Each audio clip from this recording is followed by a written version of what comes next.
Those of you who have watched our videos before may have come to notice that there's a pattern where I start off the episode of what we're doing by saying something ridiculous, fun, zany, you know? Sort of a cold open of sorts. And then you get the do-do-do-do-do-do of the little opening thing, and then we get started. I can't do that this week because I actually don't know what we're going to be talking about in this video. I, unlike some people, work a full-time job and have not yet had the opportunity to read what we're going to be talking about today. So we're just going to get started. Also, for those of you who are wondering, I've brought back the McLaren Formula One team t-shirt via popular request. Via popular demand because the Formula One season has started. So there you go. Let's get started. Yeah.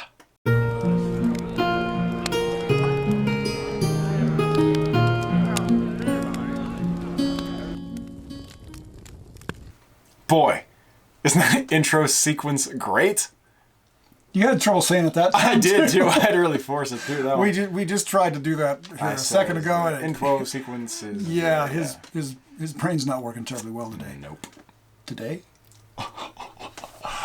Oh, okay. So, yeah. We're going to get another one of those comments. Yeah, we are. Took too long for the 2 minutes and 35 seconds for the video to start. You're right. So, today we're going to be talking about something that I supported on Kickstarter last year. That would have been we're in 2024 right now. This was supported in February, March of 2023. And it is a project again that I supported called the Lost Dungeon of Tonisborg. I have not had the chance. Again, we're in 2024. I have not had the chance to really get into an in-depth review of this or a look over of this because we've been busy doing other things. But I finally started to do that just 10 days ago, 10 days ago, and I wish I would have gotten into it sooner because it is really cool. You have not seen it. The only way that you've seen this is because I went, hey, look what I got. Look what I got. That's pretty much all he knows about it. So he's going to be being exposed to this Lost Dungeon of Tonisborg as well here in the course of this video. I'm just like you guys. So it's gonna be so fun. Yeah, you guys can bond. Yeah. So the Lost Dungeon of Tonisborg came out of another research project that was involved, that was covering a lot of information from the Blackmore campaign of Dave Arneson back in the early 70s. And the Lost Dungeon of Tonisborg, it makes the claim of being one of the oldest fantasy role-playing game dungeons in existence. And according to the people who created it, it's like number 2 after Dave Arneson's Blackmore dungeon. I'm not exactly sure how it relates to, say, Gary Gygax's Greyhawk. It may be like after Gary had was playing Greyhawk. I'm not sure. Regardless, it's a really early dungeon, and that's the cool thing about one of the cool things about this project. The book. Let me back up a second. The Dungeon of Tonisborg was created by a man named Greg Svensson, and Greg was an early player in the Blackmore campaign of Dave Arneson. Dave Arneson, back in 1973, gave Greg one of the proto-copies of original Dungeons & Dragons for him to review and to play around with. And so Greg Svensson took that and then turned out a dungeon that he called Tonisborg. This early Tonisborg dungeon was believed thrown away by a cleaning lady in the 1980s. Okay? During the course of doing research for a video that concerned itself with Dave Arneson's Blackmore, they found out that the Dungeon of Tonisborg was not lost, that there was actually a copy that existed that Greg Svensson had given to somebody else. So they took this dungeon that they had thought was lost. It was now found, and they created this book that has original copies of what the dungeon looked like as it was first created. And then they also transcribed this and redid the maps to make it something that's playable today. Mm. So that's one of the interesting things about this Lost Dungeon of Tonisborg book. But to me, the really fascinating part so far, and don't get me wrong, I'm going to be running my characters through the Lost Dungeon of Tonisborg because it's really well put together. Can't wait. But one of the really interesting things about this project to me is that the creators, in conjunction with Greg Svensson, sat down and discussed old school style play. And they talked about things, tips and techniques that dungeon masters dungeon masters used to use back in the day that still apply today. They talked about how the play styles are different between then and now. And to me, the wealth of information that came out of this was almost overwhelming. And it was interesting to see how much of the recommendations that they put into the book I've used over the years that I came up with. I don't think I came up with just like Athena springing from the head of Zeus. To me, it was more, I came from the same play groups that these people came from back in the day. In other words, we were war gamers. It was a very insular community back then. And so a lot of the ideas that they have listed in this game, I've had in my game since the very early days. But there are also a lot of things in there that I have seen and thought, wow, that's a really cool idea. I need to start doing that myself.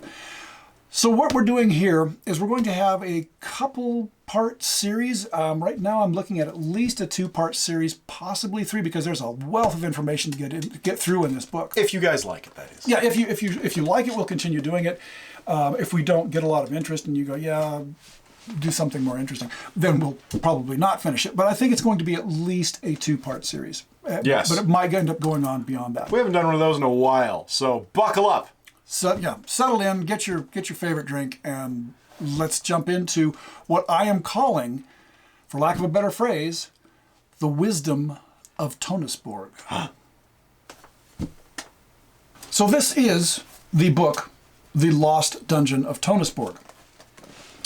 And as you can see, I have gone through the how to play or how to run a great game section and put in a lot of notes. And that's where we're going to get started. Now, maybe.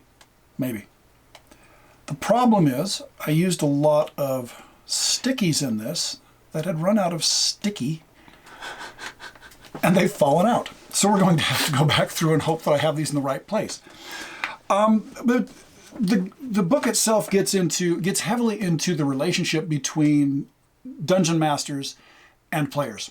And dungeon masters, how they should run monsters. Dungeon masters, how they can use maps. Dungeon masters, and how they can use dice rolls to affect the course of the game. Or make the game more interesting, I guess is a way to put it. Not to affect the course of the game, but to make the game more interesting. And I'm afraid we're going to end up just reading a lot of this. Not all of it by any means, but some relevant parts that I think that you might find interesting, and I think that you will find interesting as well. Yeah, him too. Me too. But we're going to start off with kind of the way the people who put this together, all of them old school gamers, we're going to take a look at how they see the dungeon master player relationship. That's where we're going to start. And one of the things that they talk about here is they start off saying refereeing, DMing, is a feedback loop between you and the players. As you create more and more devious situations for them to deal with, the players will begin to learn how to avoid them and to prepare for these events ahead of time. This is one of the key elements of the game. You will constantly be raising the stakes for the players, and as they get better, they will be doing the same for you. And that to me is a key. John and I have talked about this an awful lot. That one of the things that people need to keep in mind is that Dungeons and Dragons is not just the players playing, it's also the DM playing. A good series, a good set of players will make the game more enjoyable for the DM and vice versa, and it is a continuous feedback loop. Yeah. They finish off saying this synergy involved in this feedback loop, is the route to improving your fantasy games. I can't agree with that more. That is that opening statement. I can't agree with that more. Yeah. They go on to say, in role-playing as it was envisioned by the original creators, so again, we're going back to 1973, 1974, 1975. Role-playing as it was envisioned by the original creators, the most important things to them happen without any rules at all. The referee is paying attention to what the players say and do, and the players are paying attention to the story reality that is being created by the referee. And again, it's a recursion that feeds on itself. So this is something that we have talked about an awful lot here on the channel, that you don't need to have a rule to mitigate every event that happens. A lot of this is made up on the fly. A lot of this is a a DM coming up with a creative way to solve any problem that isn't addressed in the rules. And as far as I'm concerned, we've talked about many times how few rules we actually use outside of the original Holmes Basics set, Dungeons & Dragons. And I think that part of that just goes back to what they started with, saying that the relationship between the players and the DMs is important. Because I think that if you don't trust the DM that you're playing with, or as a DM, if you don't trust the players, then it's going to impede that lack of rules. I think that if you're just jumping in for the first time, that having rules might be more important then. I agree. And we've talked about this before. But yeah, as you build that relationship and get used to each other, you can start to remove some of those things. But I think you're right that trust is key. That's one of the most important things. Yeah. And if you have an antagonistic relationship between the players and the DM, we do not have an antagonistic relationship in my game. Although they feel like they're being picked on from time to time. But because they are. No, they're not. They are. They just whine a lot. I feel you. But anyway, you don't want to have that antagonistic relationship either, because that just becomes a competition as opposed to a collaborative storytelling. Yeah. So that's kind of the setup for the way they see the GM or the Dungeon Master GM player relationship. Some of the other things that they talk about, and there's a lot of detail that we're going to be skipping on this because it would go on it would be more of a podcast presentation than anything else. But we're just going to hit some of the high points, some of the things that I think are really, really interesting in what they talk about here. They talk about maps. This is under a heading called Maps as Treasure. As the referee, you will also need to prepare maps ahead of time. They're explaining this as though you've never played a fantasy role-playing game before. Which is great. Which is good. Yeah. These maps are actual props that you hand out to players when they find them in the dungeon. Much like the maps in pirate stories, they can be treasure maps that lead to hidden rooms full of ancient booty. Or maybe your players find what remains of a map made by some other hapless troop of adventurers that lost their lives in Tonisborg, or whatever dungeon you're playing in. For the devious referee, these maps can be inaccurate.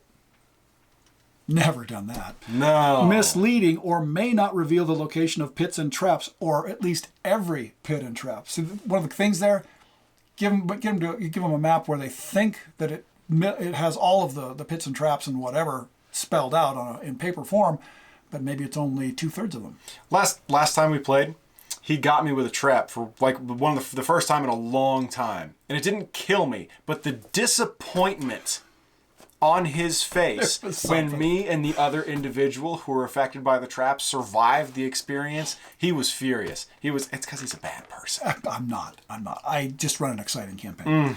So yeah, inaccurate, misleading, or may not reveal the location of pits and traps that protect the special places in the dungeon. So, I think that what this highlights is that a lot of these early adventures were dungeon crawls. Yeah. But that this same concept applies to anything that you go and do in a fantasy role-playing game. It could be an outdoor move through a haunted forest situation. Sure. It could be a temple.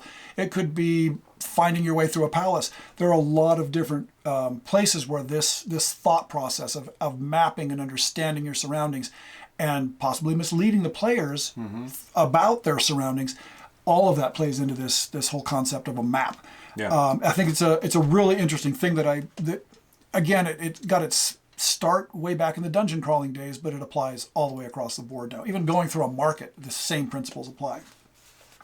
The next thing that I wanted to talk about in this, and we've made videos on this many times. Yeah. It's under the heading Dungeons Are Dangerous. The worst case scenario is the TPK, or the total party kill. I have had these, yes. Dungeons should be places of dread, yet often players treat them like a shopping trip to the local department store. For a referee, this leads to serious problems because a good referee does not want to kill everyone, yet sometimes players seem to demand a lethal result. Did you write this? These people are in my head, I got to tell you. Yeah. Referees are supposed to be impartial, and that is true. Yeah. What many players don't understand is that a truly impartial referee must also allow for complete mission failures. Most of the time, it is caused by the players themselves Not me. being too eager to go just a little bit farther and to get just a little bit more treasure. Again, it's not just a dungeon crawl. This is to any situation in a fantasy role-playing game. And that, I think, is something that far too many people who play the game nowadays, not to be a back when because I'm, young, but I think that the ability of whoever is running the game to be completely impartial and allow for failure, that's a critically important aspect of the game that I think really does get lost a lot of the time, especially if you're playing with people that you know really well, who are your friends, who you don't want to upset them by killing the entire group because they're being stupid. But sometimes you have to. And granted, if that's how you want to play the game, and for a lot of people this is more of a social experience than anything else, then that's fine. But I think that to play the game as it was originally intended, making sure that you have that impartial aspect for the next few hours, if you make stupid decisions, it's going to bite you. Then I think that's really important to a full experience of the game, to fully experience the story. The way we play it. Yeah. Because it heightens tension. It's just like reading a book or watching a movie. You have that heightened tension. Yeah. And that heightened tension makes you focus more on what's going on. And if there is the threat of death, if there's a threat of losing this beloved character, that threat drives every decision that you make, and it makes it that much more intense. And so just like a well-done movie or a well-written book, you have the same kind of experience here. Anyway, the inverse of the overly lethal referee is the hand-holding referee. Back in the 1970s, there was a game show called Let's Make a Deal. I remember this show. Contestants always won valuable prizes very easily on the show. The host of the show was a man named Monty Hall, H-A-L-L. And so there became a play on the term Monty Hall, H-A-U-L. So that's where the Monty Hall Dungeon came from.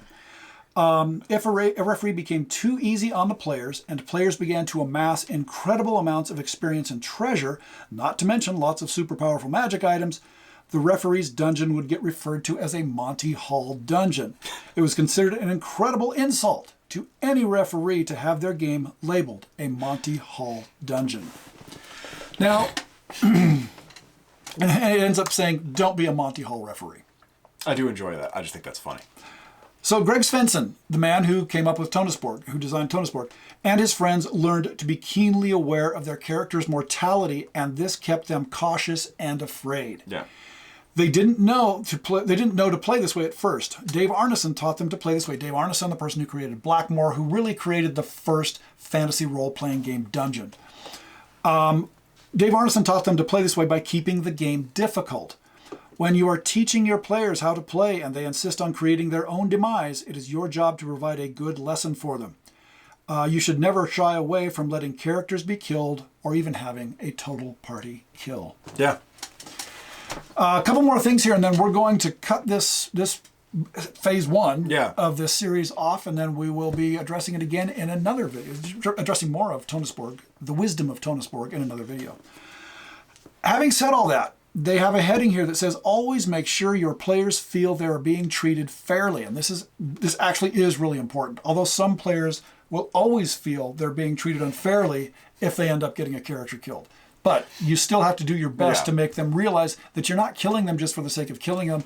You're just setting up a situation where they kill themselves. If the dice say no, you got to go. That's exactly right. If your players are playing well and not taking ridiculous risks, they can still end up with horrible results.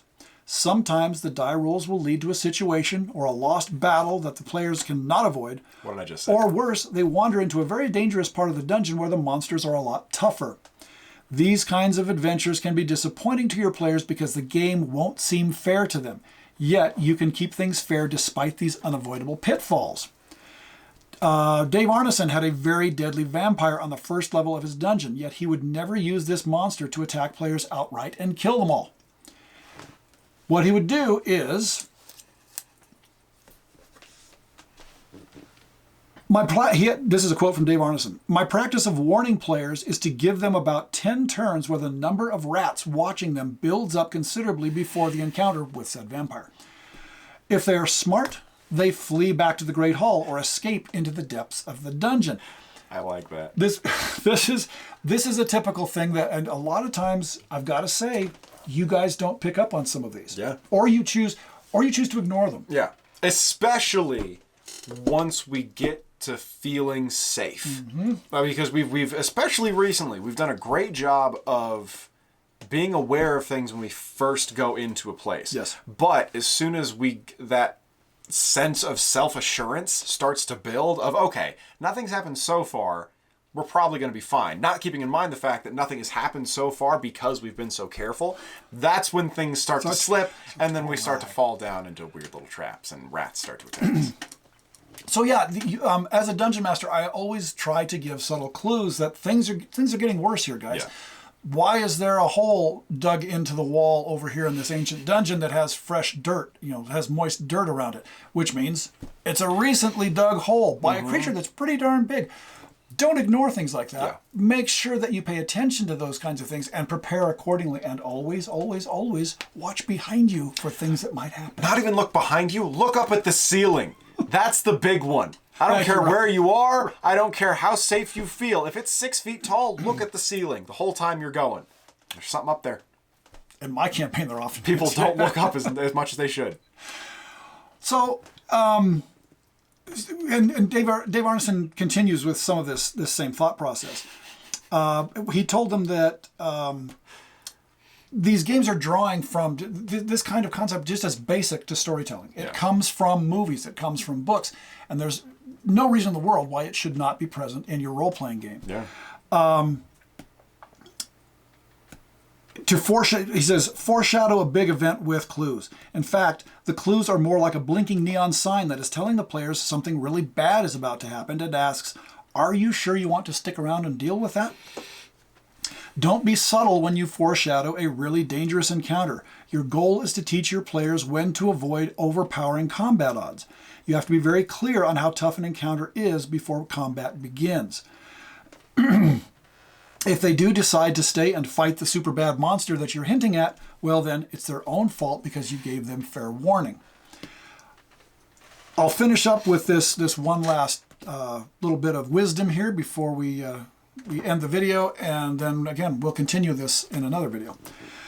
The last thing that they talk about before they move on to a different subject is, they highlight this, characters will die. It is built into these games. If you are playing with a group of novices, you want to strike a balance as a referee. Let players know if they are about to make a really huge mistake and drop some hints, but don't give them a full explanation on how to avoid the situation. And I think this is key too. Yeah. You should merely point to the problem so they are aware of it. Point to it in an indirect way. Give them clues so that they can find it, but by giving those clues, you are pointing to an approaching problem.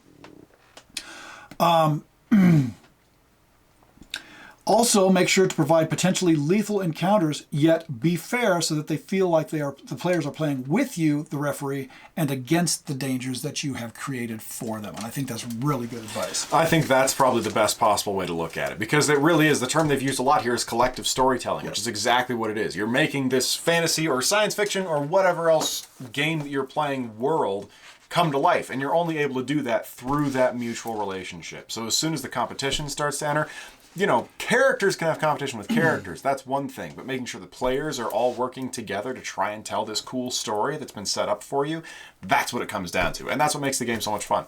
Exactly. And to finish that off, there's a quote in here by a man by the name of Dave Wesley. Dave Wesley, to me, there's always an ongoing argument about Gary Gygax and Dave Arneson being the creators of role-playing games. I don't agree with that at all. Fantasy role-playing games, okay, then we're talking a different situation. But I think the person who really brought role-playing games into the modern age, because it has an even earlier history, read John Peterson's book, Playing at the World. But the person who really made it something that was the building platform upon which Dave Arneson and Gary Gygax got their things rolling, Dave Wesley was the one who did it. He had a game called Bronstein. And there's more. We'll have to do a video on Bronstein at some point. But Dave Wesley, he has a quote in here that says, "I don't like to call them role-playing games. I prefer the term collaborative fiction." And I think that is a really good way to refer to this. It's collaborative being the key word there, but collaborative fiction, not playing a role, because anybody can role play anything really, in any kind of game. You can do that in Monopoly. But when you get to that collaborative fiction side of things, that you are, as a group, dungeon master and players, telling a story, that to me is the key. Yeah. Anyway, there you go. The first installment of Lost Dungeons of Tonisborg, or as we like to call it, Wisdom of Tonisborg. If you have any questions about this, let us know. If you know about Tonisborg if you have played this Tonisborg campaign, or at least worked the Tonisborg dungeon into your campaign, let us know, because we'd like to know how that turned out. Yeah. Because I haven't had the chance to do it at this point. But again, Wisdom of Tonisborg. You've just finished watching the first edition of that. Part 1. Part 2 will be following in the next few weeks. Yes. So, thank you to all of our Patreon subscribers, our Yes. Patreon patrons. You guys are the best. If you're interested in joining our Patreon, the links for that are down below in the description. You get access to extra content, pre-launches of things that we work on, supplements, different games. In things like fact, that we sent in our latest game, our latest Kickstarter release, Deck of Contradiction. We gave all of our Kickstarter supporters a free set of PDFs of the entire game. That's the kind of stuff that we like to reward our Patreon supporters with, and they really do make a difference in keeping this channel going. Yes, so if you're interested, go check that out. If not, no worries. We'll see you next time. I'm Jim. I'm Alex. Keep your sword on free. Bye-bye now.